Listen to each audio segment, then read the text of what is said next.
Hi guys, my name is Sandy. I'm a licensed realtor here in the Central Florida area. Today I'm doing a video for you on how to use reverse marketing to sell your home in 2023. We know that this has been a challenge in here where like in October of 2023, interest rates are high. They're almost at 8%. If you're thinking of selling your home, you're thinking, how am I going to sell this home? Is it really going to sell? Is it going to just sit on the market? What's going to happen? The first thing I'm going to tell you to do is make sure you price the home to sell. Make sure it's priced at market value. And if you're competing with builders, that means there's new construction in your area that you're looking to sell in, make sure you are staging your home to sell. But what is reverse marketing? So let me detail that for you.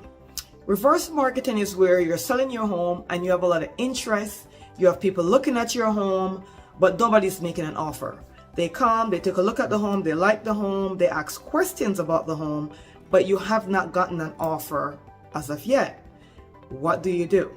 So if this is the case, what you're going to do is reverse market, meaning you are going to make the offer to the buyer. And I know that sounds a little bit crazy, but when we get into these kind of market, I've been doing real estate since 2001, right? So when we get into these kind of market, which means I went through 2008 and 2009 and all that craziness. So this is not like 2008 and 2009, but the market is a little bit different right now because of the high interest rates. So what we're going to do, we're going to make an offer to the buyer. How do we do this? Let's say your home is on the market for $450 and you have interest, you have buyers looking, they're asking questions, but nobody's really pulling the trigger. One of the things you could do, you could say, I'm going to make an offer to you, Mr. Buyer, or Mr. and Mrs. Buyer. And the offer is going to be, I'm going to offer for you to purchase my home at the full price at $450, but I'm going to put $10,000 either towards your closing costs or towards buying down your interest rate. So we call it a buy down.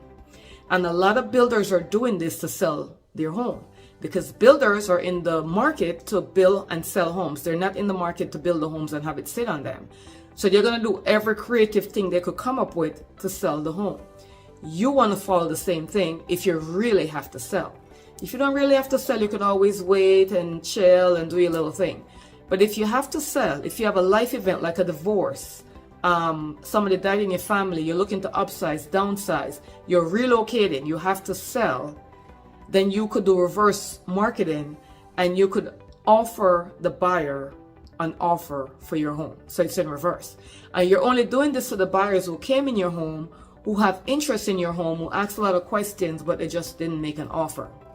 You could even use it to counter offer.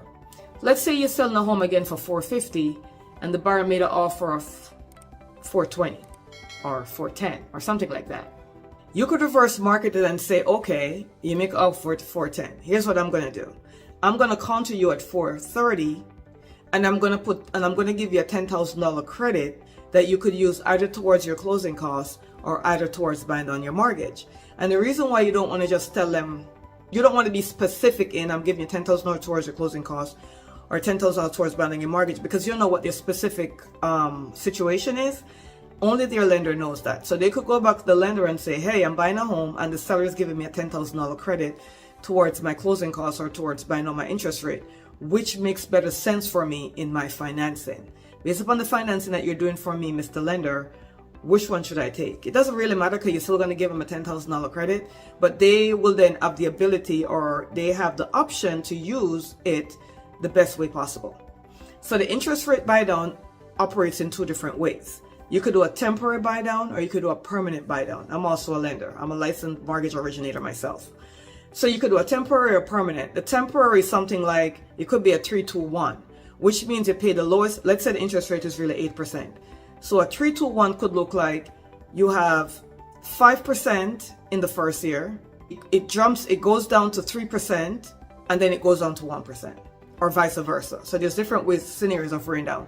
So we normally have a 3-2-1, meaning you pay 3% less interest rate in your first year, 2% less interest rate in your second year, 1% less interest rate in your third year, and then it goes back into the regular interest rate.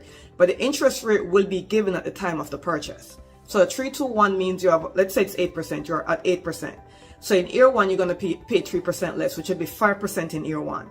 In year two, you're going to pay 2% less, which would be 2% less, which would be 6% in year 2. I can't even do math. And then in year 3, you pay 1% less, which would be 7%. And then in year 4, it goes into 8%. Now remember, if you do a 3-2-1 buy down, if your buyer does this, they can always refinance in year 3 or year 4, right? So it's based upon what interest rates are doing. So let's say they do a 3-2-1, and in year 4, interest rates are now at 5% or 6% or whatever it is. As long as it's less than what they're paying, they could always refinance it. So they could do this is called a temporary buy down.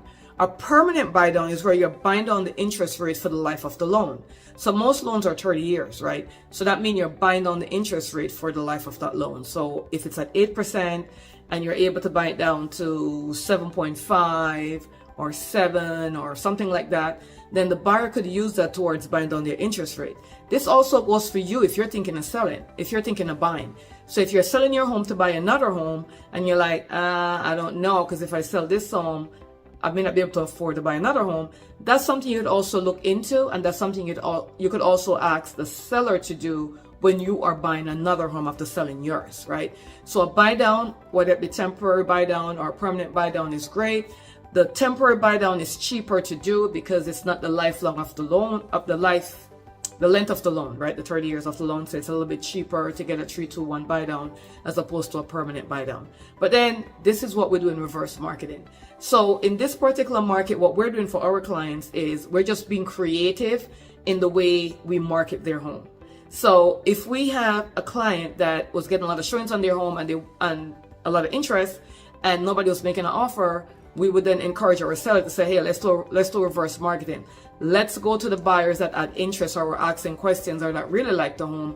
Let's do reverse marketing. Let's give them an offer. And the buyer can also counter about the offer as well. But you want to make sure that when you make your offer in your reverse marketing, that you have room to play. So if you're selling the home at $450 and $430 is your hard stop, don't offer $430 in your offer. Offer $440, $445 with like a $10,000 buy down or something like that, so you have room to play. Even at $430, let's say they agree at $430, but they want you to put $10,000 towards buying down their interest rate, you could do that as well. But you don't want to play in the lender field because you're not a lender, right? So what you want to do is you want to tell the buyer, go to your lender and see what is the best scenario for you, and then we will then put towards that. So if the lender says it's going to cost $15,000 to do a buy down, then you could either offer the full 15 or you could offer 10,000 or maybe even 7, maybe off of that, maybe 7,500. But these are some of the ways we're going to use with our reverse marketing to get our home sold, right? Or to get your home sold or our client's home sold. If you have any question on this or you want to do a quick consultation on this, feel free to give us a call. Our number should be somewhere above or somewhere below, 407-791-4713. If you have to sell and you need to have a creative way to sell your home, give us a call, send us a text. We do this a lot and we do it well. We also work with cash investors and cash buyers as well. So if you're looking to sell we actually have a multiple offer platform, a cash offer platform that we created. So what we do is we plug our client's address in it and put a few information on the property and also a few pictures and send it out to our database of cash buyers and cash investors. Normally we get multiple offers back and we then present those offers to our sellers. If any of those offers make sense, then we will go ahead and sell the property.